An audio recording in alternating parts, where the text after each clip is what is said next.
All right, last video into the day. This is my top apprentice down here doing gas pipe work.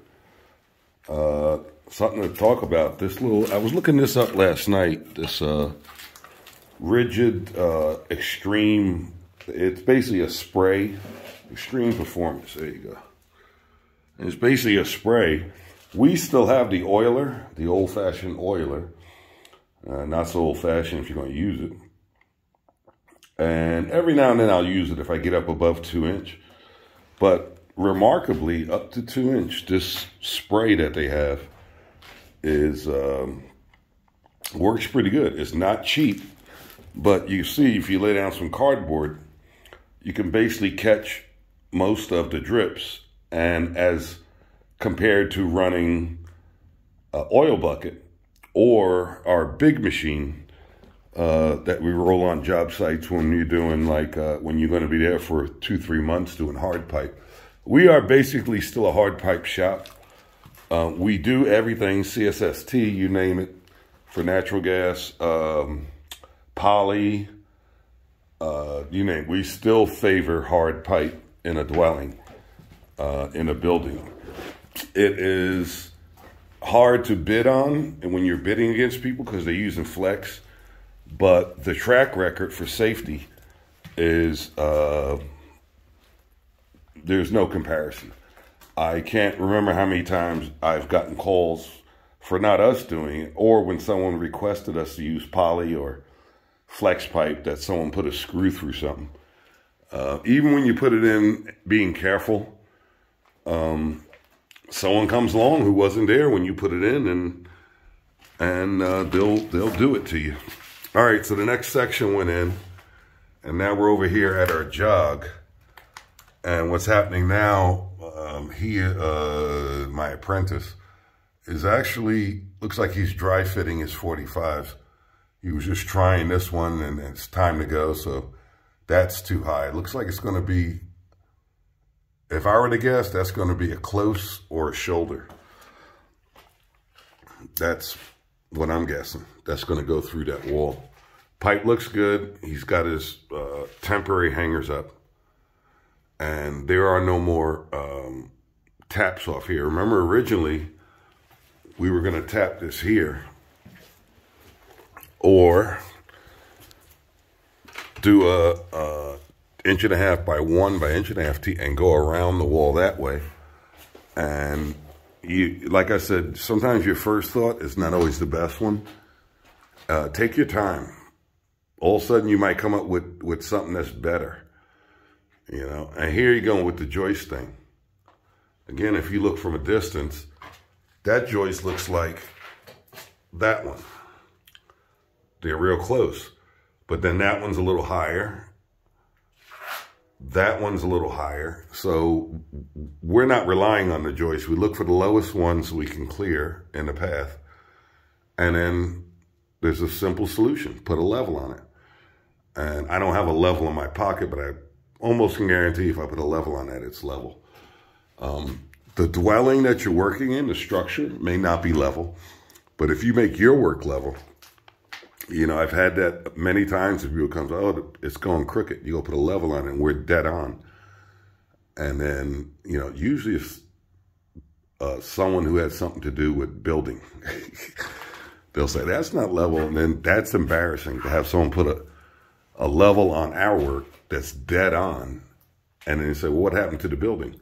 Well, you know, when you build buildings, you got to cheat here and there and, you know, make things work. So anyway, that tap for the 1.5, 1 inch was going here. First option was do it there in the end, go around the wall. Better second option was do it here, get in the beam, and go across now that we have the plenum ready to go up. And now we did it is we tapped it on the other side of the wall, and that made this just a straight piece. So he's got his 45 going. I do believe he won't have to 45 back down because it looks like he's up in this area. And once we do that, we're going to come through this this wall and turn again here. So I believe that that's going to be good enough. And that's actually good because that's level. And if you look at the pipe going out, it's all downhill. Even the one going through the masonry wall to the outside is level, and that's level. So we bring our center line of the pipe up, and now condensate or any other stuff can kind of roll back or get caught at that 45 or roll out. You know, the only thing you'll find in natural gas is in the wintertime, they change the formula and you'll get spits of tar. Look that one up. So anyway, we're going to turn here and go this way. And we're really ending about 2 feet from this wall. That's it for the trunk. And it seems like that looks like 10 feet there. And we got another full end. So my guess is we'll be left over with probably about 10 feet, 8 feet, something like that. Didn't know, so we just got the 2 sticks. This stuff has gotten expensive. I don't top of my head, but I know it's 3 times the amount that it was pre-COVID. So, all right, good weekend, good job today. Good job by the master apprentice there. He's getting his stuff done. He's got a lot on his plate. So the other thing we did is we moved this. This valve was in there. It was going through this hole. And of course it was right in the way. And here's the rest of the pipe. And it was going through that hole. So we just took the valve off the end and put it back here so it's working. That's needed because they actually have a garden hose there somewhere. There it is. And garden hose. And they need this bib cock because they're mixing concrete and doing all kinds of stuff with water. There's a temporary water closet upstairs for the trades.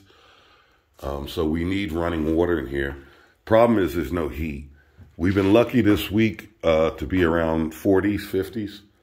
But we're in a place where I think it was December, somewhere in December before Christmas, so you heard about it. It dropped 50 degrees in a matter of about 5 hours. I was watching the thermometer. So that's how fast we can get to freezing.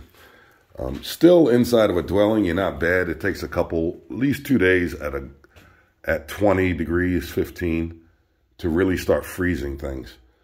So what we've been doing here, what I'm ready to do now, is just leave the main turned off, even though it's warm enough. Oh, it is off. All right, main is off. So that's good news. All right, we're out of here. Good weekend to all. Take care. See you.